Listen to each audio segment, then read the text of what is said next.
Let's say আপনার C ড্রাইভটা ফুল হয়ে গেছে, এখন আপনি চাচ্ছেন আপনার এই সি ড্রাইভটাকে এক্সটেন্ড করার জন্য, কিছু মেমোরি বাড়িয়ে ফেলার জন্য। আমরা যখন নতুন একটা ল্যাপটপ কিনি, উইন্ডোজ দেওয়ার পরে সেখানে একটা ড্রাইভ থাকে, সেটা হচ্ছে সি। এখন আপনি চাচ্ছেন আপনার ল্যাপটপে মাল্টিপল ড্রাইভ থাকুক। এটাকে আপনি পার্টিশন করতে যাচ্ছেন, যেমন ডি, ই, এফ, এরকম কিছু পার্টিশন আপনি করতে চাচ্ছেন। তো আপনি চাইলে এটা খুব সহজে করতে পারবেন। যে কোনো ভলিউমকে আপনি চাইলে এক্সটেন্ড করে ফেলতে পারবেন, চাইলে সিঙ্ক করে ফেলতে পারবেন, অথবা আপনি চাইলে নতুন একটা ভলিউম ক্রিয়েট করতে পারবেন। তো এই ফুল প্রসেসটা আমি আপনাদেরকে দেখিয়ে দিব, যাতে খুব সহজেই আপনারা এই পার্টিশনের যত প্রবলেম আপনারা ফেস করেন সেগুলো সলভ করে ফেলতে পারেন। ফার্স্টে আপনি উইন্ডোজ বাটনের উপর ক্লিক করবেন এবং এখানে আপনি পার্টিশন লিখে সার্চ করবেন। তো পার্টিশন লিখে সার্চ করলে এই অপশনটার ভিতরে আপনি আসবেন। এখানে আসার পরে এখানে আপনি দেখতে পারবেন, এখানে কিন্তু আপনার ল্যাপটপে যে পার্টিশনগুলো আছে সেগুলো এখানে দেখতে পাচ্ছেন। তো এখানে ফার্স্টে আমি একটা জিনিস বলে দিই, সেটা হচ্ছে ডিস্ক জিরো, তার মানে হচ্ছে আমার ল্যাপটপে অনলি একটা এসএসডি কার্ড আছে। আপনার ল্যাপটপে মাল্টিপল এসএসডি আছে কিনা এটা আপনি কিন্তু খুব সহজেই বুঝতে পারবেন। এখানে যদি আপনি দেখেন disk zero, disk one, disk two, এরকম যদি মাল্টিপল ডিস্ক থাকে তাহলে বুঝবেন যে আপনার ল্যাপটপে মাল্টিপল এসএসডি কার্ড আছে। এই ল্যাপটপের ডিফল্ট যে এসএসডি ছিল সেটাই হচ্ছে আমার ডিস্ক জিরো এসএসডি। এখন আমি ডান দিকে কিছু পার্টিশন পাচ্ছি, সি পার্টিশন, ই পার্টিশন এবং ডি পার্টিশন। আমি এখন চাচ্ছি কোনো একটা পার্টিশন থেকে নতুন একটা পার্টিশন ক্রিয়েট করব। আমি যদি নতুন একটা পার্টিশন করতে চাই তাহলে আমার কিছু মেমোরি আনঅ্যালোকেটেড লাগবে।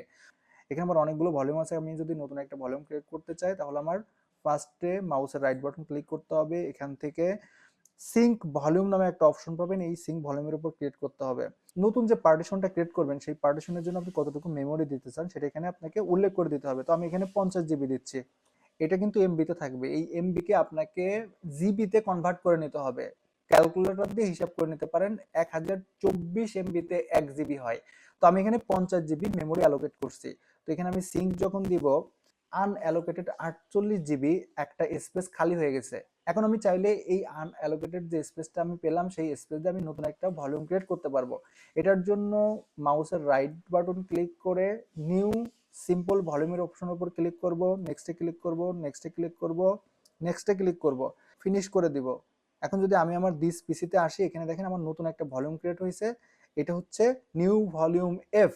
এখন আমি যদি চাই নিউ ভলিউম ই যেটা আছে এটার স্পেস আমি একটু বাড়াতে চাই, এখানে স্পেস আছে আমার 97 জিবি, এই 48 জিবি আমি ই তে জাস্ট অ্যালোকেট করে দিতে চাচ্ছি, তাহলে আমার ইর মেমোরি হবে টোটাল 150 জিবির মতো। তো এটা আমি কিভাবে করব, আমি এগেইন আমার যে ডিস্ক ম্যানেজমেন্ট পার্টিশন অপশন আছে সেখানে চলে যাব। নিউ ভলিউম যেটা আমি মাত্র ক্রিয়েট করলাম, ধরেন এই ভলিউমটা আপনার আগে থেকেই ছিল, তো এখানে যদি কোনো ডাটা থাকে সেই ডাটাগুলোকে আপনি অবশ্যই অন্য একটা ড্রাইভে মুভ করে রাখবেন। মুভ করে রাখার পরে আপনি এই ডিস্ক ম্যানেজমেন্টে আসবেন, নিউ ভলিউম এফ যেটা ক্রিয়েট করেছেন এটার উপরে আসবেন, আসার পরে রাইট বাটন ক্লিক করে এই ভলিউমটাকে আপনি ডিলিট করে দিবেন। তো আপনি যখন ডিলিট করে দিবেন এটা কিন্তু আপনার আনঅ্যালোকেটেড হয়ে যাবে। তো এখন আপনি এই আনঅ্যালোকেটেড মেমোরিটা নিউ ভলিউম ডিতে দিতে পারবেন। এখানে আপনার টোটাল 50 জিবি মেমোরি আছে। এখন আপনি কতটুকু মেমোরি ডিতে দিতে চাচ্ছেন সেটা এখানে আপনাকে ডিফাইন করে দিতে হবে। আপনি চাইলে 50 জিবি দিতে পারেন বা কমও দিতে পারেন। তো আমি এখানে 25 জিবি দিচ্ছি। তো আমি 25 জিবি দিলাম, দিয়ে নেক্সটে ক্লিক করলাম, ফিনিশ করে দিলাম। আমি এখন ডি ড্রাইভে কিন্তু 25 জিবি এক্সট্রা মেমোরি পেয়ে গেছি, এবং আমার এখানে দেখেন এখন 24 জিবি আনঅ্যালোকেটেড মেমোরি আছে। এখন এই যে 24 জিবি বা 25 জিবি যে আনঅ্যালোকেটেড মেমোরি আছে, এখন দেখেন আমি যদি ই ভলিউমে এই 25 জিবি মেমোরি অ্যালোকেট করতে চাই, আমি যদি রাইট বাটন ক্লিক করি, এখানে কিন্তু আমার এক্সটেন্ড ভলিউম করার কোনো অপশন নাই। এই 24 জিবি আনঅ্যালোকেটেড মেমোরিটা ডি কে দিতে পারবো, ই কে দিতে পারবো না। এইটা করার জন্য আমার যেটা করা লাগবে, এই আনঅ্যালোকেটেড মেমোরিটা আমার হচ্ছে এই নিউ ভলিউম ইর পাশে থাকতে হবে, তাহলে আমি এটা করতে পারবো। ডিতে কিন্তু আমার কোনো ডাটা নাই, আমি অলরেডি আগে থেকে ডির ডাটা সব সরিয়ে রাখছি অন্য একটা লোকেশনে। তো আপনার যদি ডিতে কোনো ডাটা থেকে অবশ্যই সেই ডাটাগুলো আপনি সরায় রাখবেন অন্য একটা লোকেশনে।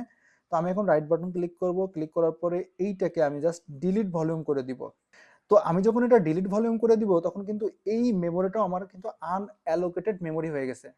আমার টার্গেট ছিল ই ভলিউমে আমি 25 জিবি মেমোরি অ্যাড করব। ই ভলিউমের উপর আসবো, দেন এখানে মাউসের রাইট বাটন ক্লিক করব, দেন এক্সটেন্ড ভলিউম করব, নেক্সট করব, দেন এখানে আমি যেটা করব, এই নিচের দিকে আমি 25 জিবি 25 জিবি মেমোরি আমি কাকে দিব, ই ভলিউমকে দিব, দেন নেক্সট করে দিব, নেক্সট করে দিব।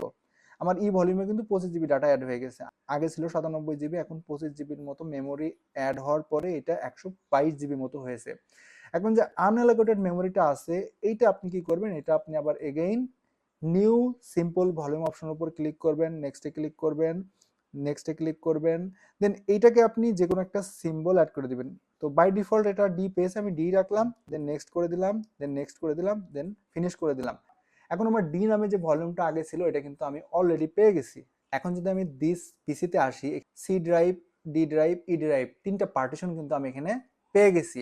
এবং নিউ ভলিউমে আমার যে 25 জিবি মেমোরি অ্যাড করার কথা ছিল সেটাও কিন্তু আমি অ্যাড করে ফেলেছি। তো এইভাবে আপনারা চাইলে খুব সহজেই নতুন ভলিউম ক্রিয়েট করতে পারবেন, এটাকে সিঙ্ক করতে পারবেন, বা কোনো একটা ভলিউমকে আপনি এক্সটেন্ড করে ফেলতে পারবেন। সতর্ক করার জন্য আমি আবারও বলছি, আপনারা যখন এই পার্টিশনটা করবেন অবশ্যই ডাটাটা অন্য একটা ড্রাইভে মুভ করে রাখবেন, এতে করে আপনার ডাটাটা হারিয়ে যাওয়ার সম্ভাবনা থাকবে না। এই ভলিউম যদি আপনি ডিলিট করে দেন আপনি কিন্তু আপনার ডাটা পাবেন না। সো বি কেয়ারফুলি আপনি এই কাজগুলো করবেন। ভিডিও যদি ভালো লাগে তাহলে শেয়ার করে রাখবেন এবং সেভ করে রাখবেন, এতে করে আপনি নেক্সট টাইম যখন নতুন একটা ল্যাপটপ কিনবেন, পার্টিশন করবেন বা পার্টিশনের কোনো প্রবলেম ফেস করবেন, আপনি কিন্তু এই ভিডিও দেখে দেখে পার্টিশনটা করে ফেলতে পারবেন।